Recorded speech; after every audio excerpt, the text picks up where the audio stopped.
Une plateforme pour regrouper tous les parties prenantes les PTF pour la première phase de notre groupe. Que peut-on retenir après d'avoir rencontré les partenaires? Oui, d'abord, me féliciter de la tenue de cette rencontre, le Deep Dive, que nous avons co-organisé en réalité avec d'autres de mes collègues. Le ministre en charge de l'agriculture est ici à côté. Monsieur le ministre des Finances et du Budget, comme le ministre de l'Économie, du Plan et de la Coopération également, qui pour des raisons d'agenda n'ont pas pu nous rejoindre. Mais c'est pour déjà matérialiser un des projets les plus importants de Monsieur le Président de la République, son Excellence Bassirou Diomaye Diakhar Faye, sur la réalisation des conduites des autoroutes de l'eau. Il a déjà annoncé dans le projet toute la grande ambition qu'il a pour le peuple sénégalais, pour atteindre l'autosuffisance alimentaire, pour déclencher la transformation structurelle de l'économie sénégalaise, par la souveraineté alimentaire qui passe par l'agriculture, par l'industrialisation, par la création d'emplois pour les Sénégalais et les Sénégalaises. Tout le monde est d'accord pour dire que pour que l'agriculture fonctionne et que pour que mon collègue Mabouba Diagne réussisse dans sa mission et que mes autres collègues de l'industrie réussissent également, il faut que la première ressource qui est l'eau soit disponible en quantité et en qualité partout dans le pays. C'est pour cette raison que M. le Président de la République a érigé la question de l'eau en surpriorité du gouvernement. D'ailleurs, lorsqu'il s'est rendu en Chine tout récemment, l'un des premiers projets qu'il a évoqué, M. le ministre de l'Agriculture était témoin, c'est le projet de l'eau, notamment la réalisation des autoroutes de l'eau et les grands transferts d'eau dans notre pays. Aujourd'hui, il nous fallait poser le premier acte pour montrer au peuple sénégalais que ce ne sont pas des promesses en l'air. Ce que le président de la République leur a promis sur la transformation de l'économie sénégalaise, sur la véritable émergence et très rapidement le développement économique et social du Sénégal, c'est déjà en route. L'acte que nous venons de poser et qui a mobilisé aussi l'ensemble des partenaires techniques et financiers qui s'intéressent au secteur de l'hydraulique en est la preuve. Il s'agit des institutions internationales comme la Banque mondiale et l'IFC. Ce sont les partenaires bilatéraux et la Banque africaine de développement, la Banque islamique de développement, la BOAD et tous les autres organismes financiers qui appuient nos États étaient là. Nous avons également le secteur privé, national comme international, qui a décidé d'accompagner ce gouvernement puisqu'il croit en la vision du président de la République et en la qualité des projets qui sont mis en œuvre. Ce secteur privé également est en train d'être engagé pour accompagner. Mais nous avons eu également les piliers de l'État, les organismes financiers comme la CDC, la Caisse de dépôt et de consignation, et le Fonds 6 qui vont aussi nous accompagner dans la structuration de nos projets, notamment pour la plupart en partenariat public-privé pour que ça aille vite et que ça prenne en charge la capacité d'endettement de l'État pour ne pas alourdir davantage la charge de la dette sur les épaules du budget. Cette rencontre est une première. Nous irons très vite avec les autres ministères pour décloisonner. Ça, c'est le maître mot. Nous avons toujours dit, nous ne devons plus continuer à travailler sur le même paradigme, les mêmes façons de faire. Nous devons changer d'approche et de méthode avec nos partenaires. Ce sont nos partenaires au développement qui doivent venir s'inscrire dans la priorité du gouvernement parce qu'il appartient à notre gouvernement désormais,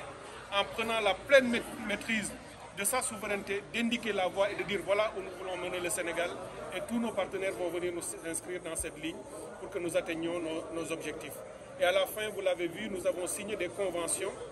La première avec M. le ministre de l'Agriculture sur notre collaboration. Il me le dit assez souvent, amène-moi l'eau partout et je cultiverai partout et j'atteindrai l'autosuffisance alimentaire. C'est ce que nous comptons faire à travers ce partenariat. J'ai aussi signé une autre convention avec la Caisse de dépôt et de consignation pour nous appuyer dans la structuration des financements, notamment des grands transferts d'eau.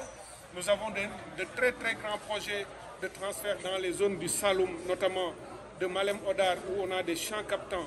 pour donner de l'eau potable en qualité. C'est même une question de santé publique pour les populations de Kaolack, de Fatick. Vous voyez les problèmes de santé publique, notamment avec le fluor,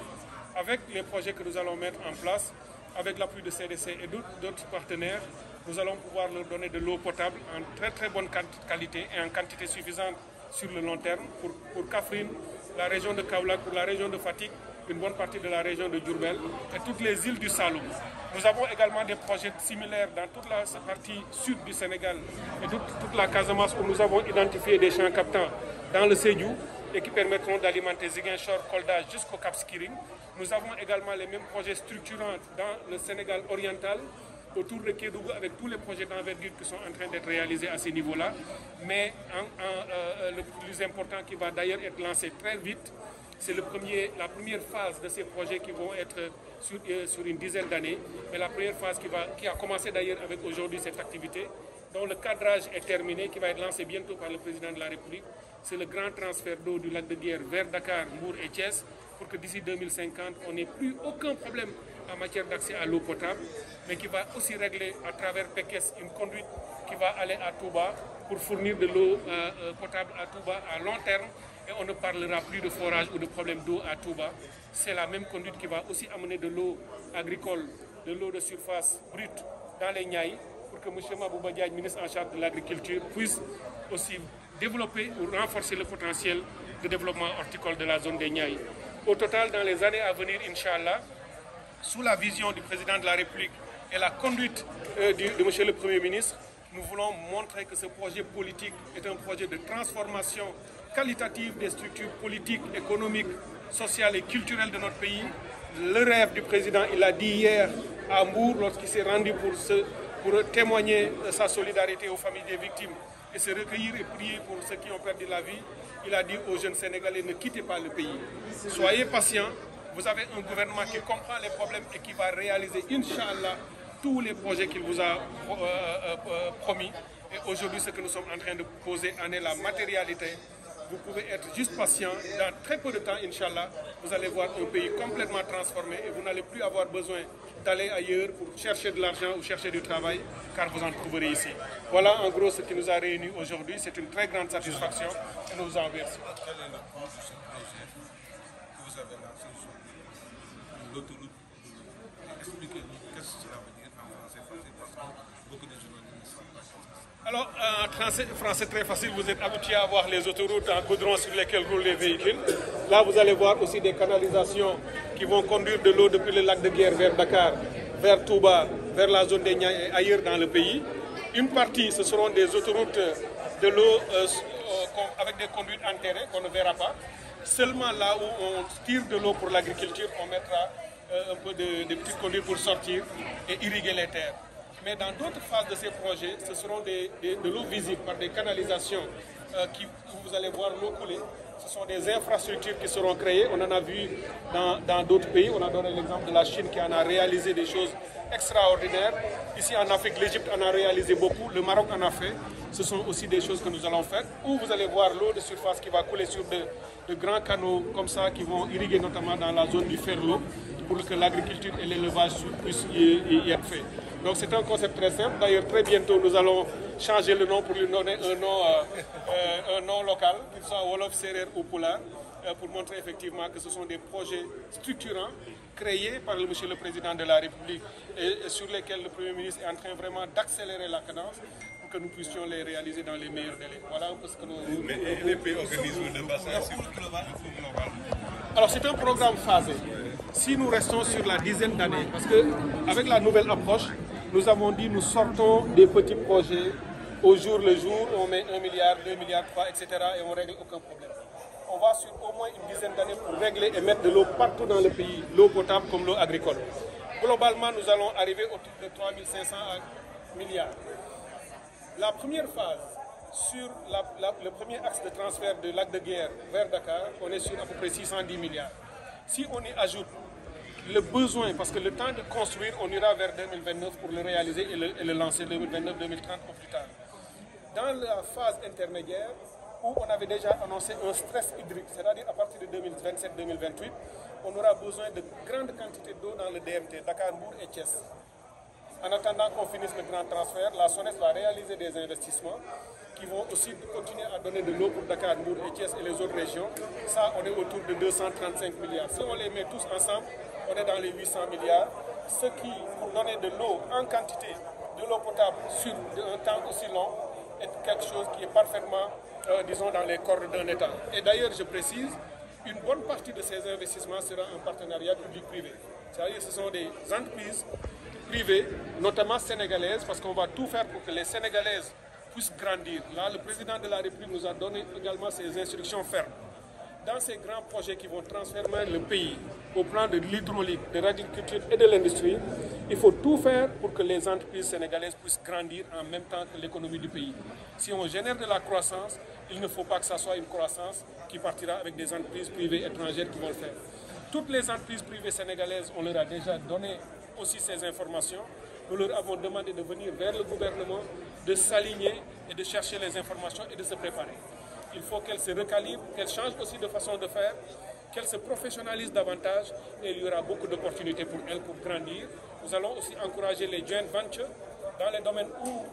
le secteur privé international est très fort et a les capacités. Nous allons les associer avec le secteur privé national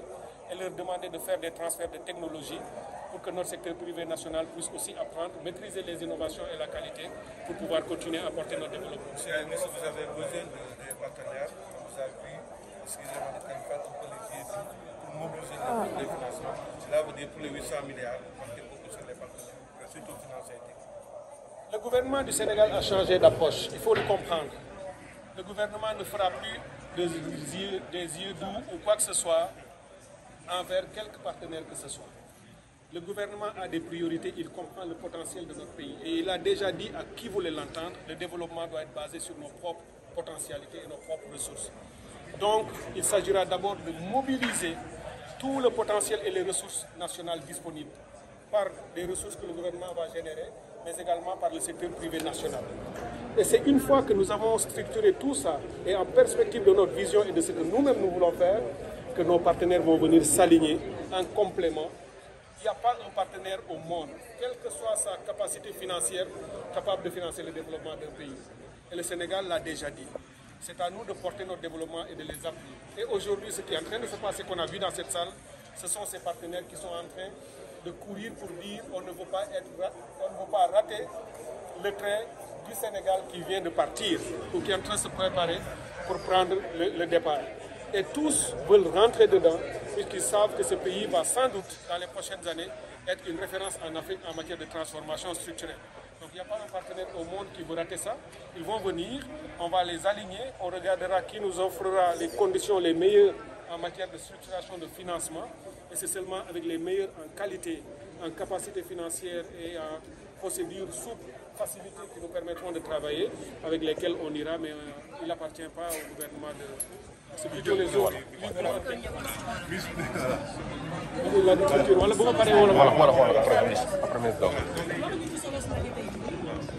waaw di leen gërëm bu baax tey de dañu daje fii ci waxtaan boo xam ni ministère de l'hydraulique et de l'assainissement ànd ci ak ministère de l'agriculture, ministère des finances et du budget ak ministère bi nga xam ne ñoom ñoo yor économie pour ñu waxtaanee li nga xam ne mooy fànn bu njëkk ci projet bi. mu ni dafa bëgg sénégalais yi fii ak ay at fépp fu sénégalais nekk doomu sénégalais nekk fa ñu nga am ndox moo xam ne dina doy ndox de qualité waaye itam ñu fexe ba li ñuy wax ndox multi-usage maanaam surtout agriculture ak élevage ak lépp lu ñuy doyee ndox fépp fu ñu ko soxla ci réew mi mu am fa. bi mu ko defee nag mu soññu ñu ci wax premier ministre nañu ci topp bis bu nekk man ak ministre de l'agriculture ak suñu yeneen i ministre ñu ñuy fàttali ne nañu beral jéego yi te bëgg nañu muy projet bi gën a rëy ci muy njëkk a lancé pour ñu démarrer ko. bi nga xamee ni nag yàlla dimbale nañu ci ministère bi ñu liggéey ci guddeeg bëccëg ba nga xam ni cadrage du projet bi ak liñ ci bëgg a def lépp def nañ ko te li ci soppeeku mooy dañu am une vision multiphase waaye ci at yu gudd doo jël rek nga ne benn at ma def kii mu jeex da nga naan dinaa régler problème mu ndox waaye fukki at yii di ñëw nii laa koy doxalee benn wala ñaari at yu nekk am naa lu may lancer nga daal di yëkkati financement boobu teg ko doog a mën a tàmbali liggéey bi yàlla nag daf ñu suturaal ba nga xam ni jàpp nañu ni bi ñu ciy njëkk a yëkkati mooy bi ñuy wax autoroute de l'eau biy jógee Lac de Guiers ñëw vers Dakar parce que dañu jàpp ni Dakar Mbour ak Thiès fii nga xam ne ñu bari ci askan wi fii la ñuy dundee te mu continuer ci at yi ñu jëm rek bu ñu réglé wul mbiru ndox mi ndox dina fi ñàkk donc loolu mooy loo xam ne nii dinañ ci am 1,8 million mètres cubes bis bu nekk bu ndox mi yegsee ñu mën koo jox askan bi waaye ndox moomu di jógee Lac de Guiers mooy première phase bi mooy yóbbu itam ndox dans les Niayes pour que ñu koy mën a béyee ndax ñaay yi boo indee ndox moo xam ne brut la traité wuñ ko mooy gën a yomb ci béykat yi ñu jox leen ko monsieur le ministre de l' agriculture loolu moom mooy liggéey ci boobu liggéey waaye beneen bi ci am solo mooy dëkk bu mel ni Touba bis bu ne ñuy wax waxi ndox ñu sonn ci lool ci màggal gii romb pour ndox mi au moins nit ñi nekk ci jàmm ñu mën a màggal te yàlla defal ñu ci sutura bu baax a baax projet bi ñu bëgg a def mooy jox ndox Touba ndax bu conduite bi jógee Lac de Guiers ñëw ba booru Pekes foofu lañ koy daggee mu daal di indi ndox Touba bu ñu ñëwee ñu def usine boo xam ne moo koy traité daal di koy dugal ba nga xam ni lu nit ñi bari macha allah ci Touba ndax dëkk bu màggaayam gaaw la tey ñu ngi ci 1,3 million fii léegi at mën naa dem 5 millions kooku lu nit ñi mën a toll ci Touba dana fekk fépp ndox mi yegg na fa ba dootuñu amati benn jafe-jafe ambition la boo xam ne monsieur le président wax na ko déjà ak Serigne Mountakha ñu koy ñaanal yàlla may gudd fan ak wér ba d'accord na ci lii président bëgg a def wax na premier ministre mu soññ ñu